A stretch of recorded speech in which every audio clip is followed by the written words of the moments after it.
ડીસામાં ઢોવા road પર આવેલી ગેરકાયદેસર ફટાકડાની ફેક્ટરી અને ગોડાઉનમાં ભીષણ આગ ફાટી નીકળતા 17 મજૂરના મોત થયા છે. આ ઘટનાની જાણ થતાં જ ડીસા નગરપાલિકાના ફાયર ફાઇટરો અને 108 એમ્બ્યુલન્સ તાત્કાલિક ઘટના સ્થળે પહોંચી ગયા હતા. હાલ એસડીઆરએફની ટીમે પણ ઘટના સ્થળે પહોંચી રેસ્ક્યુની કામગીરી હાથ ધરી છે.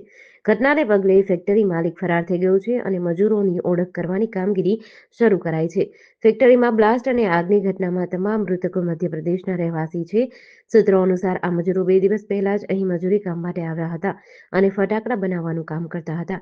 આ દરમિયાન બ્લાસ્ટ થતાં તેઓના મોત નીપજ્યા હતા. હાલ મૃતકોની ઓળખ માટે કાર્યવાહી શરૂ કરવામાં આવી છે. પ્રાથમિક માહિતી મુજબ ફટાકડા બનાવવાના દારૂગોળામાં પ્રચંડ વિસ્ફોટ થતાં આગ લાગી હોવાનું અનુમાન લગાવવામાં આવી રહ્યું છે. વિસ્ફોટ એટલો પ્રચંડ હતો કે બાજુમાં આવેલું ગોડાઉન ધરાશાયી થતાં 200 મીટર દૂર સુધી કાટમાળ ફેલાયો હતો, જ્યારે મજૂરોના માનવ અંગો દૂર દૂર સુધી ફેંકાયા હતા. જેડીસી ન્યૂઝ સાથે ભાવિન ભાવસાર, ડીસા.